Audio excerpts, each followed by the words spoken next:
वो वाली निकालना चाहिए, याद नहीं है मुझे। चलो पूरी सी रेंज का हो गया कि कितना के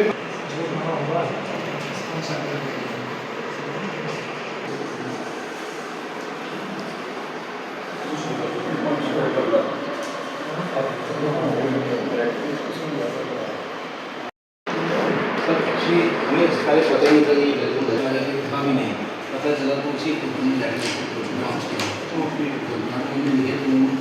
दोबारा लिखा सेकंड टाइम पर लिखा तो उन्होंने ग्रांट दी सिर्फ 2000 रुपये गैस ग्रांट आने दी।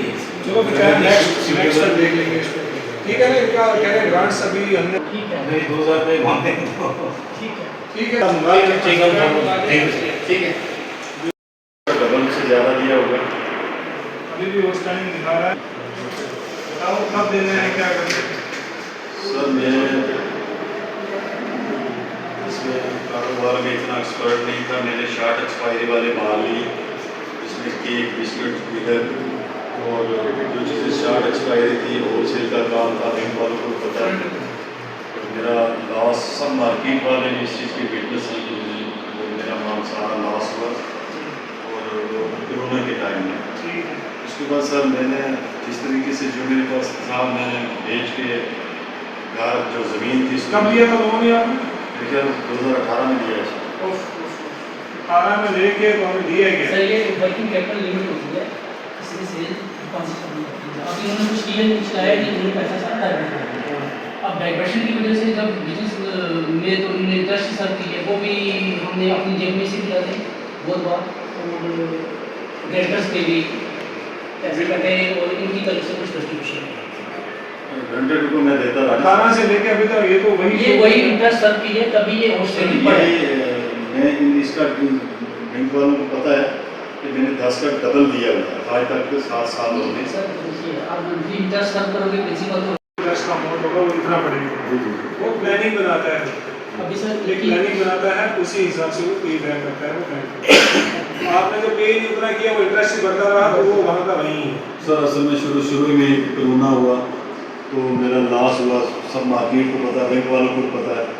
तो उसके बाद सर बैंक वालों ने एक और ज्यादती मेरे अब साथ। आप क्या चाहते हो? ठीक है सर एक मैं इजाज़त चाहूँगा, मुझे ये बात मेरे साथ बैंक वालों ने एक और नाइंसाफ़ी की। मेरे कुछ पैसे आए उस वक्त मेरा अवल निकलवा के बैंक वालों से देख सकते हैं सर। मैंने उसको कुछ पैसे किसी से लिए और कुछ मेरे बैंक के ये जो प्रधानमंत्री योजना के पैसे आते हैं मकान बनाने के लिए वो पैसे ले आए। और एक मैनेजर साहब थे यहाँ पहुँच गए, क्या नाम था जिनका जो नौकरी छोड़ गए नवाज साहब ने एडवांस में सर, अगर मैं सर बैंक की डिटेल पता है मैं झूठ बोलूँगा, डिटेल में गलत बात निकलेगी तो सर आप जो सलाह दें मुझे। मैंने वो पैसे अरेंज किए कि मैं फिर से बिजनेस को स्टार्ट करूँ। इन्होंने एडवांस में मेरे पैसे लॉक किए कि ये आपके पैसे इधर पड़े रहेंगे और हमें इंटरेस्ट एडवांस में रखेंगे, काटते रहेंगे। मुझे सर ये दोबारा से बिजनेस स्टैंड ना करने दिया। मेरी सुन कोर्ट में ज़मीन थी, मैंने वो बेच के बैंक को इंटरेस्ट की जो ये क्योंकि पैसे काटते रहे मैं उनको भी बेच के ज़मीन देता। बैंक वाले तो रिकवर अपना पैसा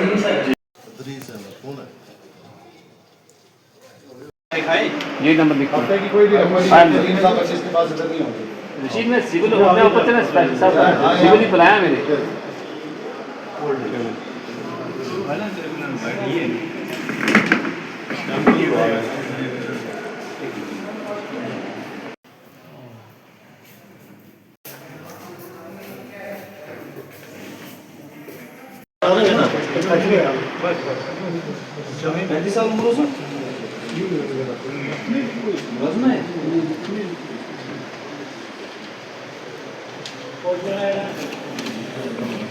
यही तो है जो वकील को बुला के लाओ, वकील को बुला के लाओ ना, केस लाना खत्म करना है।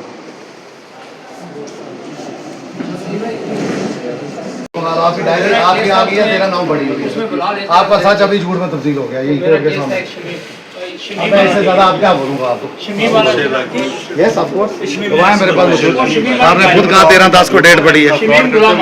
नहीं मुझे आपने खुद कहा ना, कोर्ट में कहा आपने मेरे पास 13/10 नोट है, आपने कहा 13/10 नोट मैंने कहा डायरी पे नहीं है। आपने कहा 13-10 13-10 ना, नहीं आपने कहा 13-10 फाइल नहीं देखी तो 25 से पहले पूरे मैंने 25 को जाना है।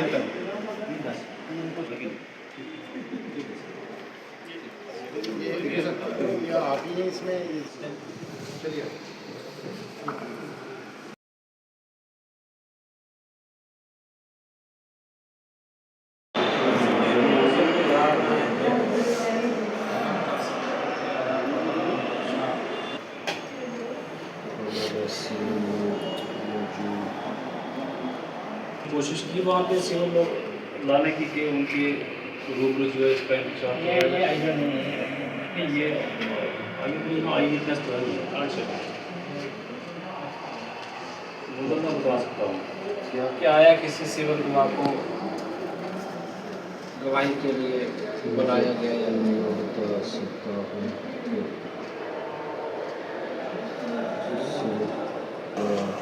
जिसको वाद इंकशाफ का आ गया उसने जब भेजने के बाद कहाँ से नाम आपको किसने बुलाया था इसमें गवाह रहने की मुजर को SHO साहब ने इंकशाफ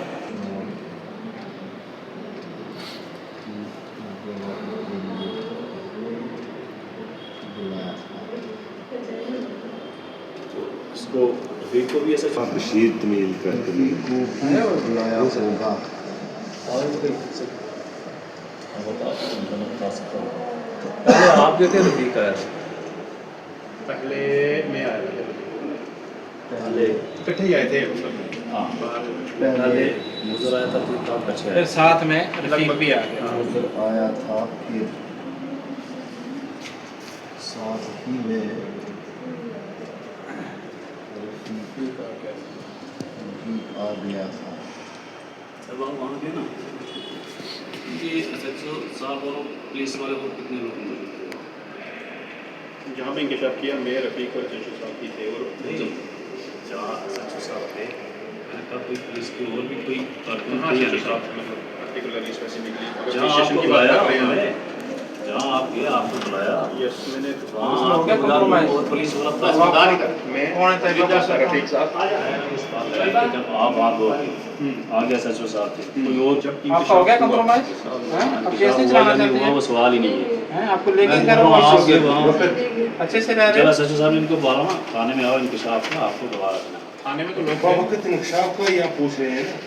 इंकशाफ तो बाद में वो नहीं करते पहले पहुंचे हम वहाँ हमने तो कोई और पुलिस वाले भी वहाँ मौजूद थे ऐसी जगह थाने में? हाँ जंग के पास वहाँ कमरे में बाहर ग्राउंड में होगा कि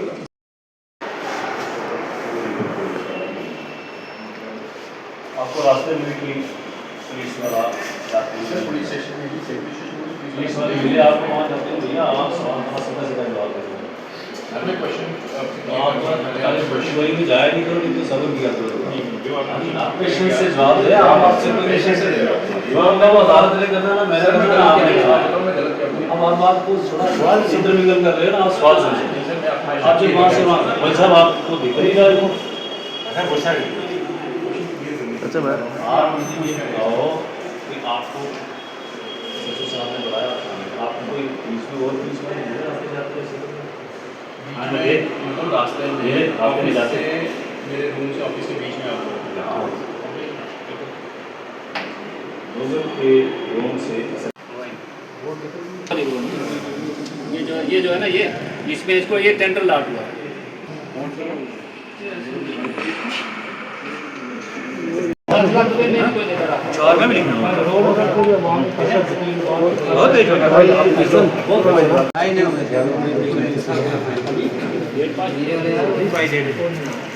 जी, जैसा कि बज़मी साहब ने आपको बताया कि जो आज की लोक अदालत हुई उसमें क्या डिस्पोजल है, कौन से केस रहे। देखिए जी, लोक अदालत जो है ये एक ADR है, ADR का एक पार्ट है। इसमें क्या होता है कि एक विन विन सिचुएशन जो है वो क्रिएट की जाती है ताकि दोनों पार्टीज़ जो हैं, मोस्टली ये होता है कि कोर्ट में जो लिटिगेशन होती है वहाँ पे वकील प्लीड करते हैं और वकीलों को ग्राउंड रियलिटी या लोगों के घर जाके लोगों का भी पता नहीं होता कि उनका एक्चुअली डिस्प्यूट क्या है, क्योंकि वो लीगली बात करते हैं, लीगली बैटल होती है। तो लोक अदालत में ये होता है कि हम लोगों को सुनते हैं और उनकी बात करते हैं और एक्चुअली डिस्प्यूट जो है उनके दरमियान में क्या है तो वहाँ तक पहुँचते हैं और फिर उसका जो है वो रिड्रेसल भी होता है। तो लोक अदालत में जैसे हमारे इसमें 2 स्टेजेस हैं। एक तो हमारी प्री लिटिगेशन स्टेज पे भी लोक अदालत के केसेस आते हैं, जिसमें फॉर एग्जाम्पल कोई बैंक का केस है, बैंक का रिकवरी, अगर पार्टी चाहती है कि मैं कंप्रोमाइज़ करना चाहती हूँ, तो उसके लिए वो सेक्रेटरी लीगल सर्विस अथॉरिटी जो है पुंछ, उसमें आके एक एप्लीकेशन देके जो भी लोक अदालत की डेट फिक्स होती है तो उसमें वो दे सकते हैं। और दूसरे जो केस जो रूटीन कोर्स में कंपाउंडेबल केसेस, जो क्रिमिनल में जो कंपाउंडेबल पिटी ऑफेंसेस हैं, जो कंपाउंडेबल ऑफेंसेस हैं वो टेकअप किए जाते हैं। उसके अलावा सिविल और मैट्रिमोनियल केसेस भी। तो आज की जो नेशनल लोक अदालत थी, इसमें बड़ा अच्छा लोगों का रिस्पांस रहा। सेक्रेटरी डलसा ने या डिस्ट्रिक्ट लीगल सर्विस अथॉरिटी ने ऑलरेडी जो है प्रिंट मीडिया, इलेक्ट्रिक मीडिया और से लोगों को जो है वो ऑलरेडी इन्फॉर्म किया होता। तो भारी तादाद में लोग आए, उन्होंने काफ़ी अच्छा सही इसमें जो है वो पार्टिसिपेशन लोगों की रही। एक अच्छी कामयाब लोक अदालत जो है वो हमारी पुंछ में रही। तो इसमें लोगों की भी भरपूर जो है वो शिरकत रही। काफ़ी सारे केसों का डिस्पोजल हुआ। अब एग्जैक्ट फिगर जो है वो सेक्रेटरी डलसा साहब लास्ट में कैलकुलेट करके वो आपको बताएंगे। हमारे जो है वो 11 बेंच जो है वो बने थे, तो हर लिहाज जगह जो है वो अच्छा रिस्पांस, अच्छा डिस्पोजल हुआ। तो लोगों से मेरी ये अपील है कि लोक अदालत अब पटियाडिकली और जो सुप्रीम कोर्ट की मेन थ्रस्ट है ऑनरेबल सुप्रीम कोर्ट कि इससे जो है वो कम डाउन पेडेंसी जो है वो केसेस की वो कम होती है, डिस्पोजल होता है और विन विन सिचुएशन क्रिएट होती है। अब रेगुलर बेसिस पे पटियाडिकली हमारी जो है वो लोक अदालतें लगती है, हर महीने में लोक अदालत लगती है। तो लोगों से मेरी ये अपील है कि जिनके कोई केसेस हैं क्रिमिनल केसेस में, पिटी केसेस या कंपाउंडेबल केसेस जो हैं, तो उनमें जो आके वो लोक अदालत में फैसला कर सकते हैं। और सबसे बड़ी लोक अदालत के फैसलों की ये बात है कि इसमें कोई अपील नहीं होती, कोई रिवीजन नहीं होती, ये फाइनल फैसला होता है क्योंकि पार्टीज की मर्जी से ये फैसला किया जाता है। तो आज की लोक अदालत जो है वो बहुत कामयाब रही। इसके लिए बज़मी साहब ने जैसे मुबारकबाद दी, तो हम भी दिल की गहराइयों से डिस्ट्रिक्ट लीगल सर्विस अथॉरिटी को मुबारक देते हैं कि बड़े अच्छे तरीके से उन्होंने जो है इसको मुनक्कद किया और बड़े एक अच्छे कार्डियल माहौल में जो है ये लोक अदालत हुई। आज पूरे भारत में जो है नेशनल लोक अदालत जो है उसका इनेकाद किया गया था और उसी की एक कड़ी जो है पुंछ में भी जो है chairman district legal services authority, जिसके हमारे प्रिंसिपल डिस्ट्रिक्ट एंड सेशन जज जनाब अश्वनी शर्मा जी हैं, उनकी अध्यक्षता में यहाँ पर जो है बेंच बनाए गए थे। इसके अलावा सुरन कोर्ट में भी 2 बेंच बनाए गए थे और 1 बेंच जो था मेंढर में था। तो टोटल केसेस जो है टेकअप किए गए थे, जिसमें ज़्यादातर जो थे ट्रैफिक चलान्स थे और जिसमें ऑनलाइन और ऑफलाइन दोनों जो है टेकअप किए गए। इसके अलावा MACT के बैंक केसेस और मैट्रिमोनियल केसेस, इसके अलावा बहुत सारे केसेस में जो है लोगों को जो है कंपनसेशन। इसके अलावा जो हमारी टेलीकम्युनिकेशन कंपनीज है उसमें से हमेशा की तरह इस बार भी जो है भारत संचार निगम लिमिटेड, जिसको BSNL बोलते हैं, उनकी तरफ से भी जिनके बिल पेंडिंग्स थे तो उनमें भी जो है 50% से नीचे जो है लोगों का जो है उनमें जो बिल जो है माफ़ किए गए हैं। तो मैं आप लोगों से भी गुजारिश करता हूं आपके चैनल के माध्यम से, जब भी यहाँ पर जो लोक अदालत लगती है तो उसमें अपने एडवोकेट्स को या डायरेक्टली तौर पर आके आप उनको जो है फिक्स करवाइए, ताकि उस दिन जो है मीडिएशन और कंसिलिएशन के द्वारा जो है आपके केसेस का निपटारा हो सके।